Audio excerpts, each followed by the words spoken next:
तो यार क्या है वो ड्रीम प्रोजेक्ट जिसका सपना राजामौली ने अपने बचपन से ही देखा था और जिस पर वो बाहुबली मूवी से भी पहले से काम कर रहे हैं। और बाहुबली एंड बाहुबली 2 तो उस मूवी का बस एक छोटा सा एग्जाम्पल है। तो यार कुछ सपने ऐसे होते हैं जिसके लिए हम अपनी पूरी जिंदगी लगा देते हैं, तब जाकर वो पूरे होते हैं। अब जैसे पूरी दुनिया की नंबर 1 मूवी अवतार के डायरेक्टर जेम्स कैमरॉन ने इस मूवी का सपना अपने बचपन में देखा था और इसी को पूरा करने के लिए वो मूवी डायरेक्टर भी बने थे। अब उन्होंने इस डायरेक्शन वाली फील्ड में साल 1981 में अपने कदम रखे थे, पर तब उनके पास अपने ड्रीम प्रोजेक्ट को पूरा करने के लिए ना पैसा था और ना जैसा वो सोच रहे थे वैसा उस टाइम पॉसिबल था। तो इसीलिए उन्होंने अपने उस ड्रीम को पूरा करने के लिए उससे पहले कई बड़ी मूवीज दी, जिनमें से आप एक बड़ा एग्जाम्पल टाइटैनिक मूवी का ले सकते हो। तो अब इसके बाद पूरे 28 साल बाद जब वो एक सक्सेसफुल डायरेक्टर बन गए, तब उन्होंने अपने इस ड्रीम प्रोजेक्ट को लोगों के सामने रखा और आज ये लोगों को इतना ज्यादा पसंद आया कि आज लगभग 15 साल हो गए हैं और आज भी ये मूवी वर्ल्ड की नंबर 1 मूवी की पोजीशन पर है। और अगर एवेंजर्स एंड गेम को निकाल देते हैं तो नंबर 3 पर भी अवतार मूवी का ही सीक्वल यानी अवतार द वे ऑफ वाटर है। अब यार ऐसा ही एक सपना हमारे इंडिया में भी एक डायरेक्टर ने देखा था और आज भी देख रहा है। जी हाँ गाइस, मैं बात कर रहा हूँ बाहुबली, बाहुबली 2 एंड RRR जैसी सुपरहिट मूवी देने वाले डायरेक्टर SS राजामौली के बारे में। मतलब यार उन्होंने अपने इंटरव्यू के दौरान एक ऐसी बात का खुलासा कर दिया जिसे सुनकर लिटरली जनता पागल हो गई। मतलब यार उन्होंने इस बात का खुलासा किया कि जब टीवी पर महाभारत की ओरिजिनल सीरीज आती थी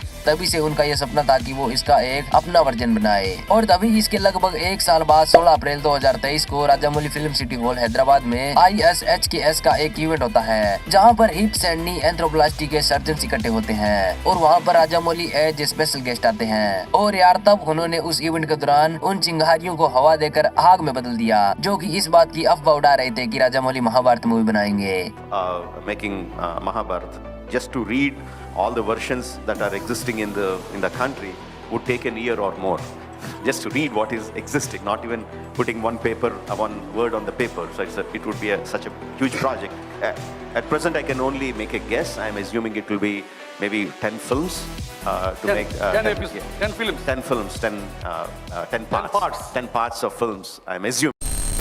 अब एग्जैक्टली राजामौली की महाभारत वाला किस्सा आज से लगभग 1 साल पहले शुरू हुआ था। अब बात है RRR के प्रमोशन के टाइम की। मतलब 24 मार्च 2022 को RRR मूवी आने वाली थी, इसलिए वो मूवी के प्रमोशन में 1 बार से ही लग गए और उसी प्रमोशन के दौरान उन्होंने एक इवेंट में अपने ड्रीम प्रोजेक्ट का खुलासा किया। अब उन्होंने कहा कि अगर उन्हें कभी जिंदगी में महाभारत पर कोई मूवी बनाने का मौका मिले तो वो इस पर दिल और जान से काम करेंगे। अब ये उनका हमेशा से सपना रहा है और कहीं ना कहीं बाहुबली फिल्म का भी आइडिया उन्हें यहीं से आया था, क्योंकि महाभारत को ही देखकर उनका interest ancient mythology based movies में जगा। अब वो मूवी बनाने के बारे में सोच बाहुबली मूवी से भी पहले से रहे हैं। अब यार इस इंटरव्यू ने तो सच में हर तरफ आग सी लगा कर रख दी थी, क्योंकि हर कोई चाहता था कि महाभारत पर कोई मूवी बनाए, पर किसी भी डायरेक्टर में यह हिम्मत नहीं थी कि इतने बड़े महाकाव्य पर वो मूवी बनाए। क्योंकि महाभारत में जो कैरेक्टर्स, उनका रहन सहन एंड वो लास्ट वाली बैटल है, उसके ऊपर अगर एक मूवी ही दिखा दी जाए तो भी लिटरली उसके ऊपर 1000 करोड़ से ज्यादा पैसे लग जाएंगे। एंड जैसा की हम जानते हैं महाभारत कभी एक मूवी में पूरी हो ही नहीं सकती है। तो अब इसके बाद इंटरव्यू वाली आग धीरे धीरे थोड़ी कम हुई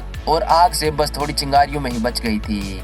पर तभी 16 अप्रैल 2023 को राजामौली का एक और इंटरव्यू निकल कर आता है और इस बार तो उन्होंने ये साफ साफ कंफर्म ही कर दिया था कि वो इस मूवी पर काम कर रहे हैं। मतलब 16 अप्रैल 2023 को हैदराबाद में राजामौली फिल्म सिटी के अंदर एक इवेंट रखा जाता है जहां पर राजामौली एक स्पेशल गेस्ट के रूप में आते हैं और वहीं पर यार उन्होंने ये रिवील किया कि वो इस पर काम कर रहे हैं। अब इसका प्रोसेस ये होगा कि पहले वो इंडिया में जितने भी महाभारत के वर्जन्स है उनको रीड करेंगे, क्योंकि वो नहीं चाहते हैं कि उनसे कहीं भी कोई भी गलती हो। अब इसमें उन्हें लगभग 1 साल का वक्त लग जाएगा और इसके बाद वो इस मूवी की स्क्रिप्ट लिखेंगे, जिसके बाद अगर मानकर चले तो 2025 की दिसंबर या फिर 2026 के शुरुआत में हमें महाभारत की पहली मूवी देखने को मिल जाएगी। अब मैंने पहली क्यों कहा, तो यार राजामौली ने रिवील किया कि महाभारत इतना ज्यादा बड़ा महाकाव्य है कि उसे एक सिंगल मूवी में 2.5 से 3 घंटे की मूवी के रूप में दिखा देना तो उसके साथ नाइंसाफी वाला काम होगा। मतलब उन्होंने कहा कि ये मूवी कम से कम 10 पार्ट्स में आएगी और इसके हर एक पार्ट को बनाने में कम से कम 700 करोड़ के आसपास का खर्चा बैठ जाएगा। अब फिलहाल राजामौली साउथ के एक सुपरस्टार महेश बाबू के साथ अपने अपकमिंग प्रोजेक्ट SSMB29 के ऊपर काम कर रहे हैं, जिसके बाद वो अपनी मूवी RRR के भी सीक्वल के ऊपर काम करेंगे। पर अब अगर TV9 भारतवर्ष की एक रिपोर्ट की माने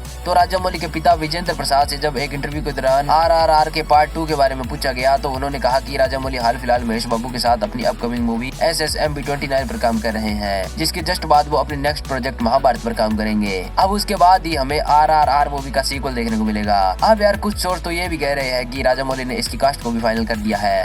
अब ये कितना सच्चाई है तो हमें आगे पता चल ही जाएगा। पर अगर पहले उन नामों की बात की जाए तो अमिताभ बच्चन एज भीष्म पितामह, गुलशन ग्रोवर या अर्जुन रामपाल एज युधिष्ठिर, मतलब युधिष्ठिर के लिए इन दोनों का नाम सबसे ज्यादा चर्चा में है। फरहान अख्तर एज अर्जुन, दीपिका पादुकोण एज द्रौपदी, कमल हसन या अजय देवगन एज दुर्योधन, रजनीकांत, रणवीर सिंह, अभिषेक बच्चन या फिर Prabhas as Bhim, Aamir Khan as Lord Krishna and Hrithik Roshan as Karan. अब ये कुछ वो नाम है जो कि हाल फिलहाल महाभारत की कास्ट के साथ सबसे ज्यादा जोड़े जा रहे हैं। बाकी यार आप भी अपनी मनपसंद कास्ट मुझे नीचे कमेंट्स में जरूर बता सकते हो, क्योंकि यार आजकल ये डायरेक्टर्स हम फैंस की सुन रहे हैं। अब जैसे नितेश तिवारी की रामायण का ही एक एग्जाम्पल ले लो, मतलब पहले इस मूवी में माता सीता का रोल आलिया भट्ट प्ले करने वाली थी, पर फिर फैंस ने इस बात का विरोध कर दिया क्योंकि वो साही पल्लवी को इस मूवी में माता सीता के रोल के रूप में देखना चाहते थे। एंड यार शॉकिंगली नितेश तिवारी ने हमारी सुनी भी। तो अब आप भी अपनी अपनी ड्रीम कास्ट नीचे कमेंट्स में जरूर बताना।